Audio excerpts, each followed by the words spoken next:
Yeshua is the living word, and the joy and rejoicing of my heart. Yeshua is the living word, and the joy and rejoicing of my heart. He is the bread sent down from heaven to feed the flock of Abraham. He is the bread sent down from heaven to feed the flock of Abraham. To feed the flock of Abraham.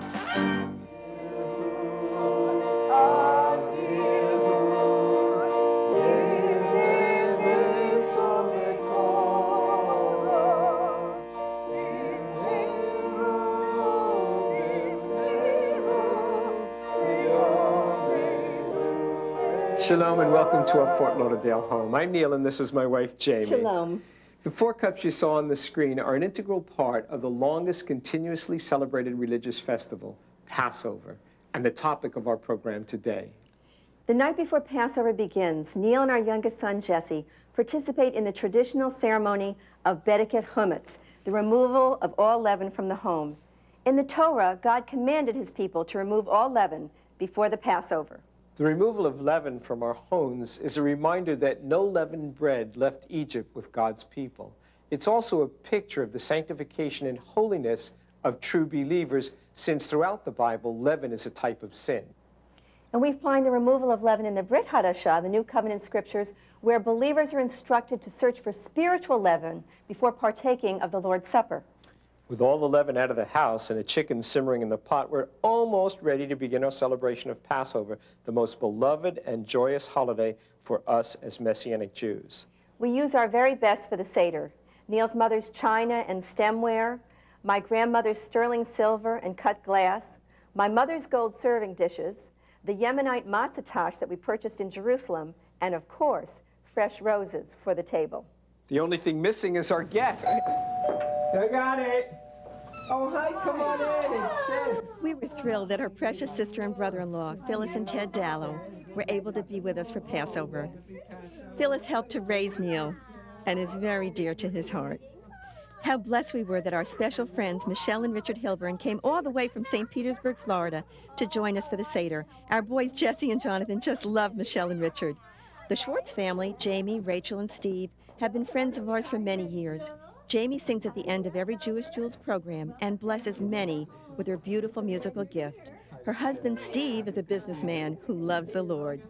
Cheryl Campo, our Jewish Jewels office manager, is a good friend who helped me cook the meal.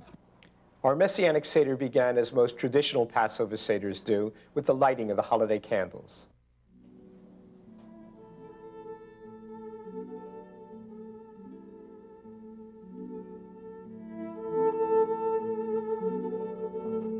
Baruch atah Adonai Eloheinu melech haolam, asher kiddushanu b'mitzvotav v'tzivanu l'hadlik ner shel Yom Tov. In lighting the candles, I fulfilled the primary responsibility of the woman at the Seder. And next we open our special books, Haggadah, literally the telling, the testimony of God's faithfulness when he took his people out of Egypt. Join us now in our dining room as we celebrate our special season of deliverance. Baruch atah Adonai Eloheinu melech haolam, shehecheyonu v'kiyamonu v'higiyonu lazman hazeh. Amen. Blessed are you, eternal our God, creator of heaven and earth, who has kept us in life and sustained us and enabled us to reach this festive season. And the season we're celebrating is Pesach, Passover. Seder means order. And so the first thing we're going to do is recite the 14 steps that we'll be compiling tonight as we participate in the Passover Seder. Jamie, will you lead us in that musically? Kadesh Yachatz, Karpas Yachatz, Maggid Matzah, Motzi Matzah, Maror Korech, Shulchan Orech,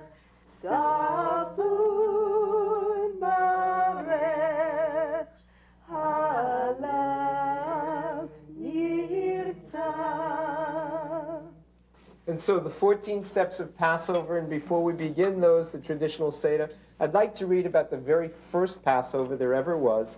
It's from the Holy Scriptures, from the book of Exodus, the 12th chapter, beginning in verse 1, and it says, "The Lord spoke to Moses and Aaron in the land of Egypt, saying, 'This month shall be your beginning of months. It shall be the first month of the year to you, and speak to all the congregation of Israel, saying, on the 10th day of this month, every man shall take for himself a lamb, according to the house of his father, a lamb for a household. And if the household is too small for the lamb, let him and his neighbor next to his house take it according to the number of the persons in each house, according to each man's need. You shall make your count for the lamb. Your lamb shall be without blemish. A male of the first year, you may take it from the sheep or from the goats. Now you shall keep it until the 14th day of the same month. Then the whole assembly of the congregation of Israel shall kill it at twilight.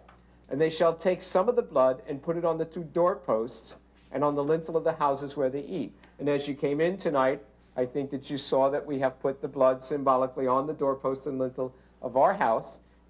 They're cardboard, they're red, but they're a reminder that that's what the Bible commanded us to do. And it continues, then they shall eat the flesh on that night, roasted in fire, with unleavened bread, and with bitter herbs they shall eat it. And then it commands us to keep this as a festival forever. And so for 3,500 years, we Jewish people have been celebrating the Passover ever since. Always at least those three elements.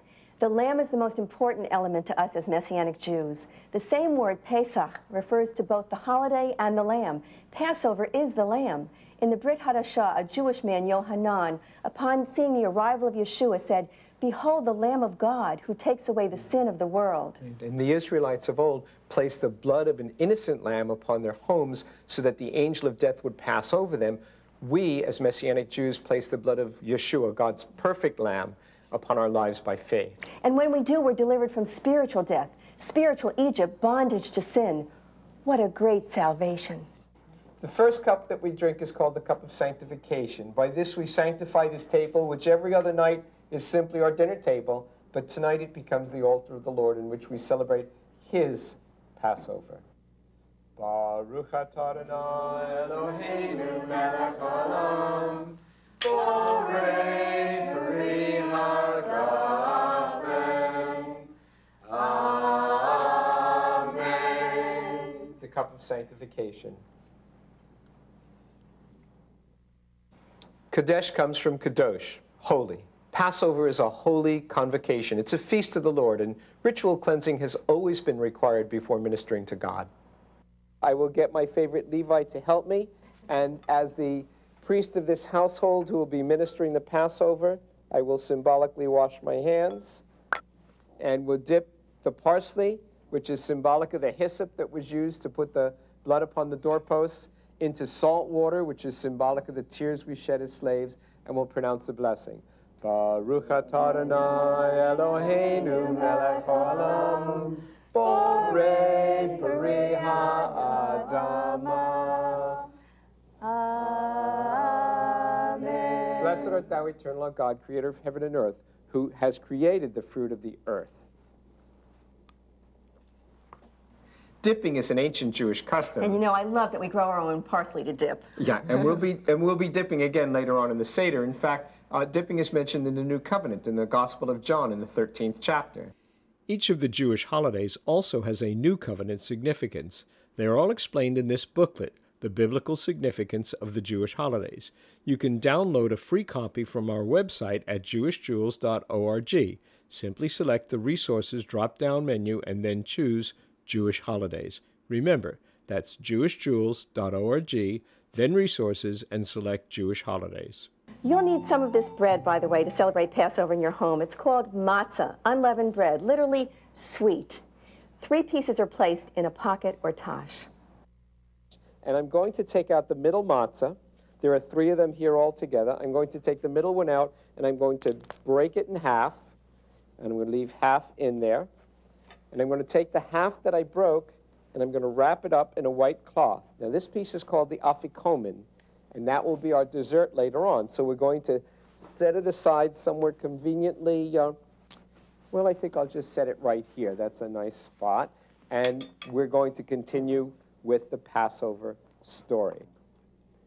This is the bread of affliction, which our ancestors ate in the land of Egypt. All who are hungry, let them come and eat. All who are thirsty, let them come and drink. All who are needy, let them come and celebrate the Passover with us.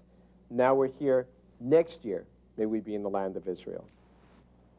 There are many explanations for the three matzahs, but to me, the top one represents God, the Creator. The bottom, the people that He's created, and the middle matzah, well, that's Yeshua. The scriptures tell us that He's the only mediator between God and man. He called Himself the bread of life. He was the one who was broken and put to death. He was wrapped in a burial cloth and hidden away, and then when they went to look for Him, He wasn't there.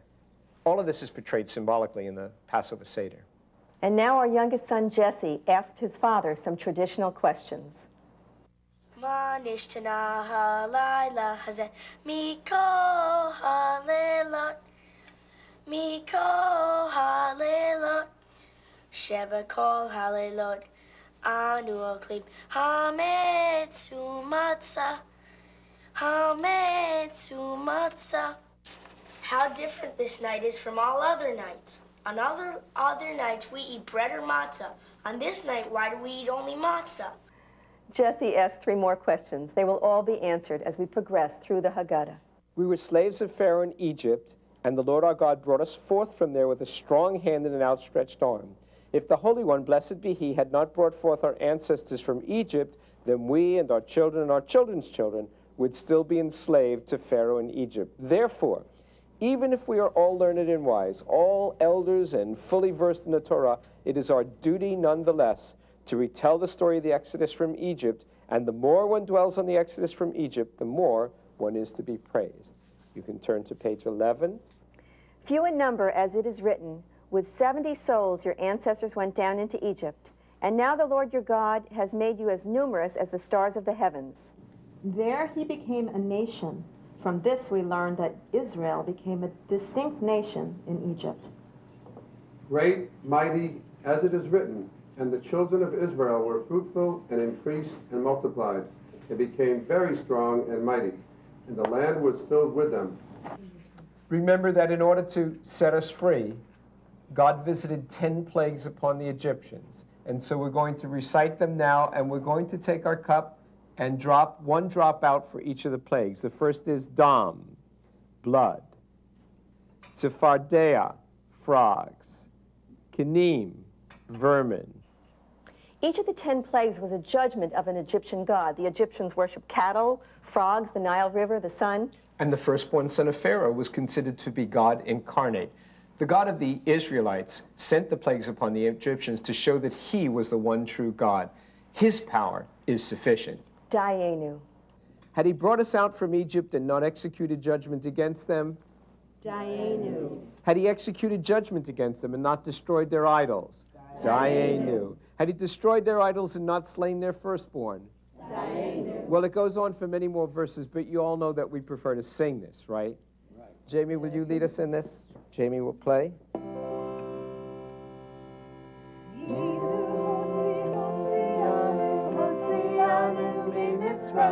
Hotzianu mi Mitzrayim dayenu, dayenu, dayenu,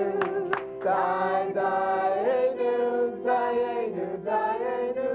But God has given us Yeshua, precious Lamb of God, Messiah. He alone, He is sufficient. Dayenu, dayenu,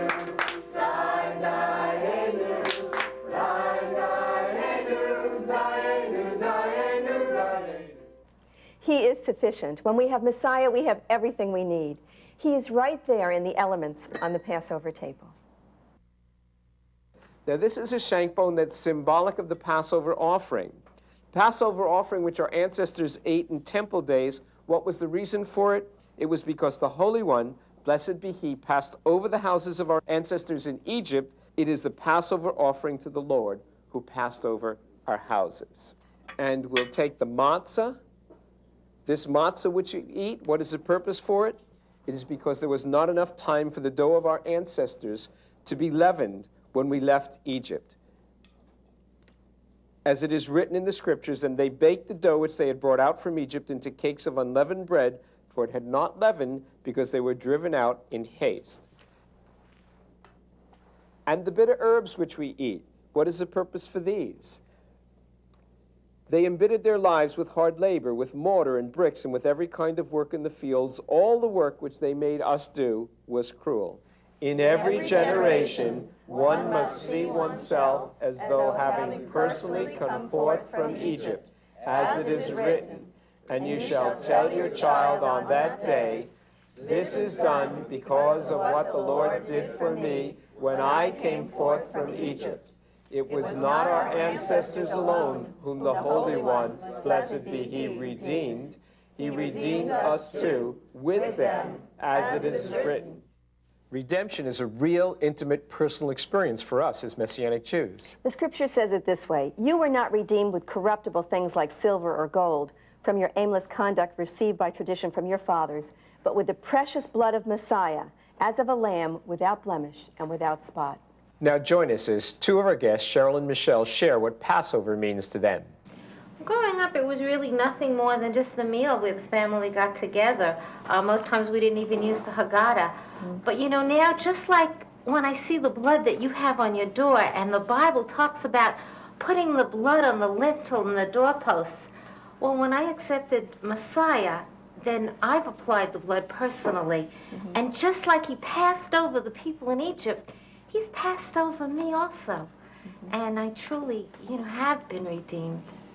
I really was the same as Cheryl, only the Gentile side of the street, Cheryl. I thought Passover was a Jewish celebration. And as a Christian, we had no part of it. And then God just supernaturally birthed in us a Jewish heart. And I owe the Jew everything.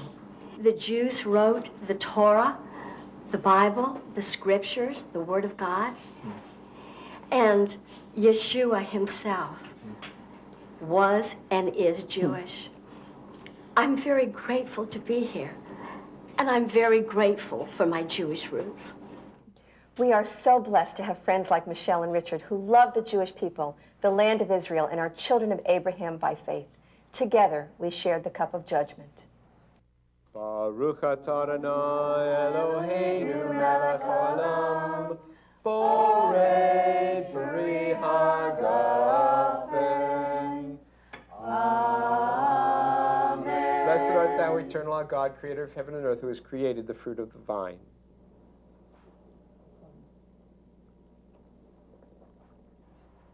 I believe that cup, the cup of judgment, is the one that Yeshua alluded to in the Garden of Gethsemane when he asked his Father if this cup could pass from him. God was about to judge the sins of the world through the sacrificial death of his Son. Next, I washed my hands again, Matzah, in preparation for eating, and the Seder continued with the blessing over the Matzah. From the earth, Baruch atah Adonai Eloheinu melech haolam, Asher kidshonu b'mitzvotav, v'tzivonu al kilat matzah. Amen. And there's a second blessing because God has commanded us to eat the matzah. So we say, blessed art thou, eternal our God, creator of heaven and earth, who has separated us from all other people by his commandments and has commanded us to eat the unleavened bread, the matzah.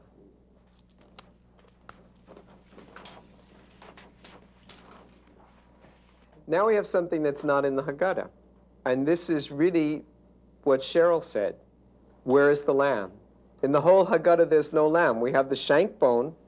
Sometimes, in many Jewish tables, it's a chicken bone or a turkey leg or something like that.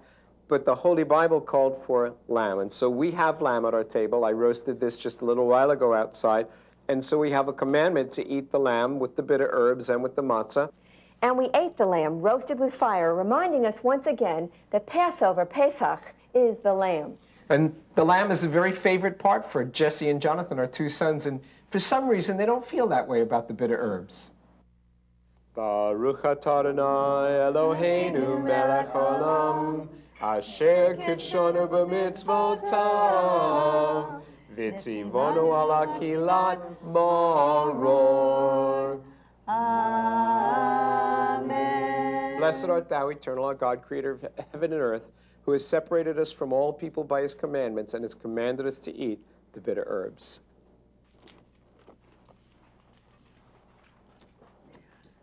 Now, we have one more tradition, which is a part of the Haggadah, but is tradition, not biblical, and that is to eat the Charoseth. The Charoseth is a mixture of apples and nuts and some grape juice, and we put some on a piece of matzah. There's no special blessing for this. You can just take some and taste it. Delicious. Tastes like you put a little cinnamon in this, a little honey as well. You know, Neil, everyone loves this Charoseth. But when I look at the bitter herbs, I'm reminded not only of the bitterness of Egyptian slavery, but the bitterness, the sting of sin. But the Charoseth, on the other hand, reminds me of the sweetness of forgiveness that's ours in the Messiah. And then there are the two together.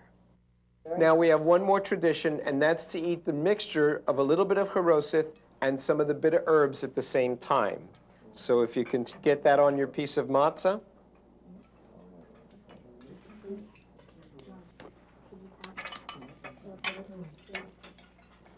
And it's kind of unusual because it sends your taste buds in two different directions at the same time. But it's a very strange thing, and part of the tradition is this. As we live life, there will be bitter times. Everyone who's alive knows that. Yes. But if we can keep God in the center, there will always be sweetness, too. So this final sandwich reminds us that God is the sweetness at any bitter time in life. Yes, he is, and he certainly satisfied our mouth with good things. Our Seder meal followed.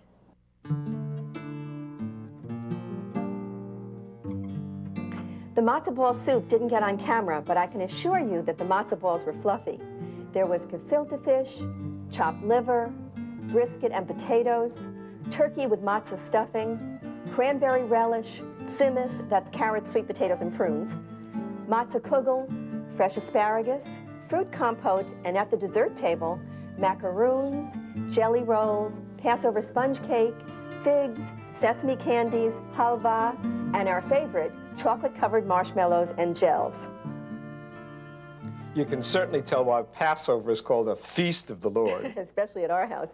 You know, while we were chatting and eating, Jesse was up to some mischief. That's a traditional part of Passover also. Our Seder continued after dinner, but first Neil went to reach for the Afikomen. It's gone. Who took the Afikomen? Come on. Does anyone know where, Jonathan, do you know where the Afikomen is? No idea. Jesse, you look guilty. After some bargaining, I ransomed the Afikomen back from Jesse, just as my father used to do with me. But now I really understand the significance of the Afikomen. And the tradition of the Afikomen in the Passover really gets connected with the scriptures as we look in, I'm in Luke chapter 22, to the Messiah Yeshua with his students, his Talmudim, his students, his disciples, at the very last supper. And he's having Passover with them, and he takes the bread after supper, and he says, take this. This is my body, which is given for you. Do this in remembrance of me. And he's making a connection for them. They've been celebrating the Passover already 1,500 years, remembering what God our Father did for us when he brought us out of Egypt. And he's saying, now do it also in remembrance of what I'm doing for you. And so we take the Afikomen not only in the tradition of our fathers, but we take it in the tradition of our Messiah, who said this was his body that was broken for us. So the Afikomen, Baruch atah Adonai Eloheinu melech haolam, hamotzi lechem min haaretz. Amen.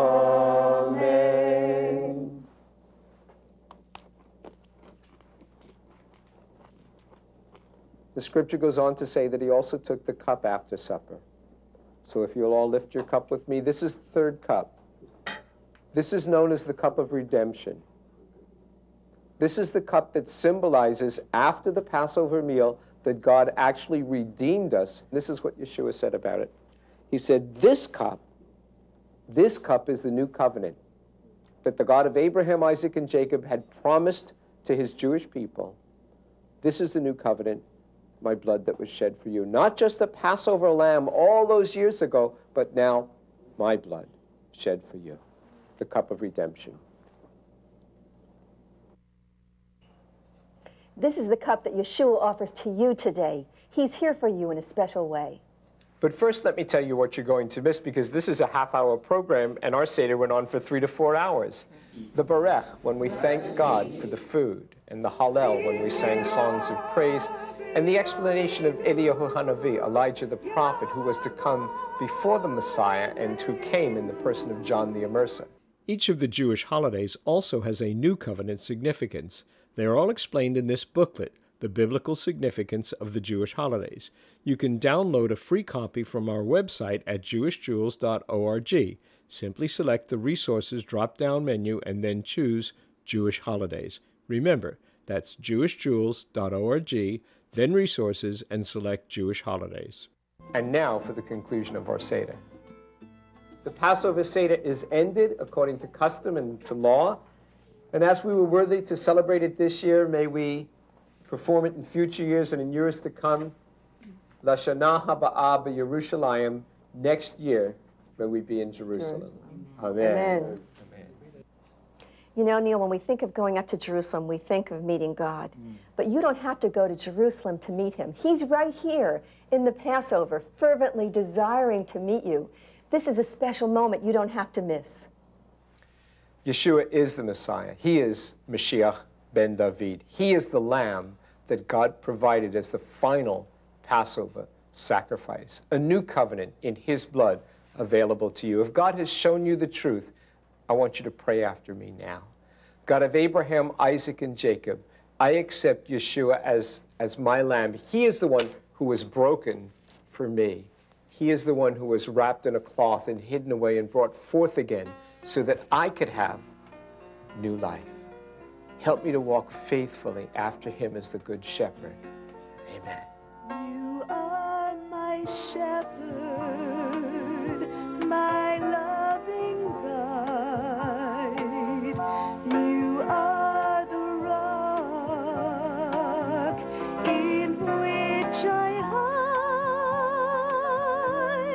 You are my song in the daytime and my peaceful rest. In Yeshua, Jesus, the middle wall of partition is broken down. Male, female, Jew, Gentile, all one in the Messiah. Each of the Jewish holidays also has a New Covenant significance. They are all explained in this booklet, The Biblical Significance of the Jewish Holidays. You can download a free copy from our website at jewishjewels.org. Simply select the Resources drop-down menu and then choose Jewish Holidays. Remember, that's jewishjewels.org, then Resources, and select Jewish Holidays.